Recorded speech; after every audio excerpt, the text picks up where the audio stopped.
Hello friends, my name is Priya Tavde and I am a Master NLP practitioner and wellness coach. Today we would like to talk on a topic that is NLP and its presuppositions. What is NLP? NLP is NeuroLinguistic Programming. Now what do you mean by NeuroLinguistic Programming? Neuro is the science of our brain, that is the way we think and perceive things in our brain. And language is the linguistic part, is the language part, the internal dialogue which we have with ourselves. That is the way we perceive things, a particular things happens and how we interpret it in our language. That is the neurological language which we have in our mind. And programming.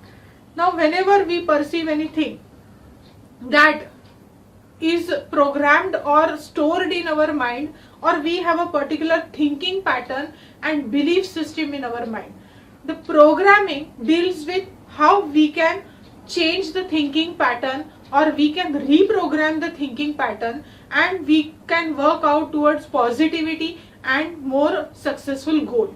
So that is the neuro-linguistic programming, science of brain or nervous system, the dialogues or the internal voice or thinking which we have on those events, and then the programming, that is what pattern we develop for storing their information and making a belief system. So neuro-linguistic programming NLP will help us to achieve possible outcomes, goals, whatever tools are available in NLP can be applied in your day-to-day life to make your life more positive, more healthy and more outcome specific. That means more successful towards your goals. So NLP has many presuppositions in itself. So what is the presupposition? Presupposition means we are already having some previous beliefs in our system.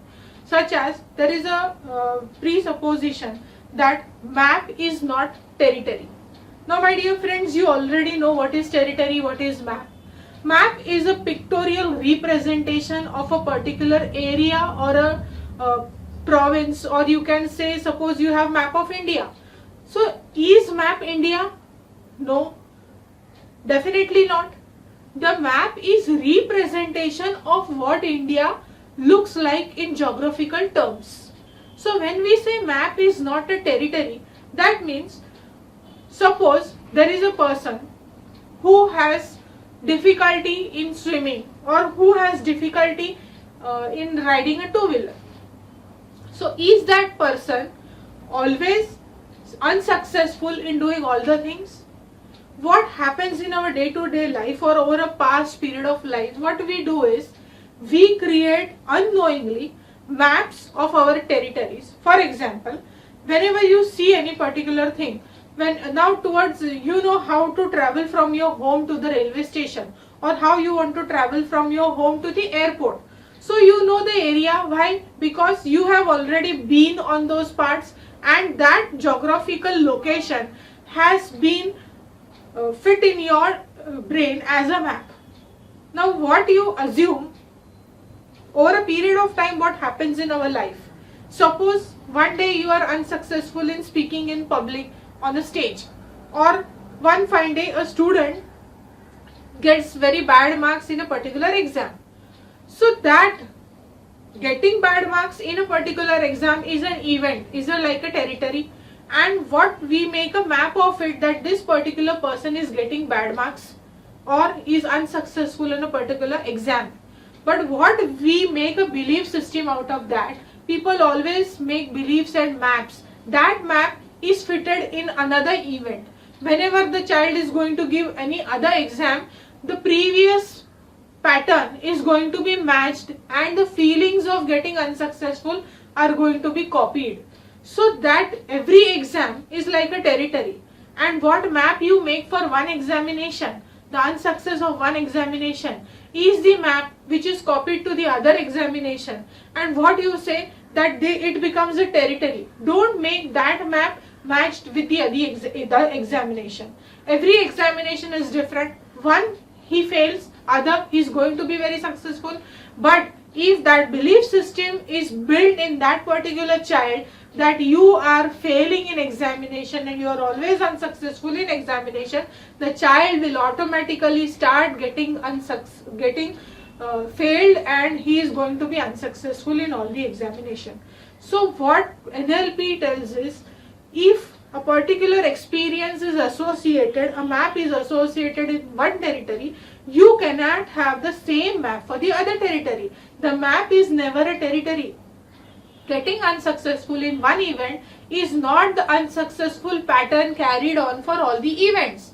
Once you fail, the second time you are going to succeed, but if you drag that map of unsuccess to the next event, then bound to happen that the belief system is being built that the child is going to be unsuccessful.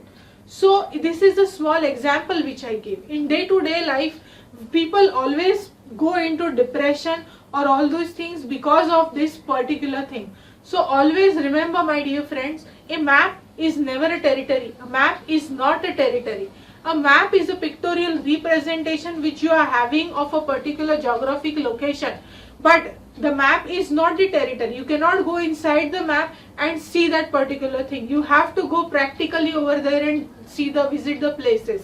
If in actual a particular place is shifted from one place to another, a road is closed and a garden is made over there, and in other area the garden is dug and a road or a flyover is built over there, the map is not going to get updated. The map is still the same. But if you match that map again with the new territory, then you are going to mistaken that territory due to the map. In the same way, in our life, we have lot of various experiences, lot of various things to do, but we should never drag the unsuccessful or the belief of one particular event and match it with all the other events.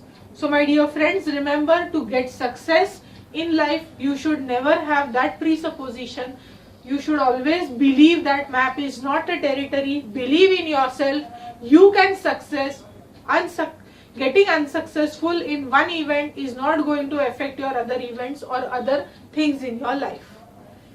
If you like what I am sharing with you, please subscribe to my channel. Thank you very much.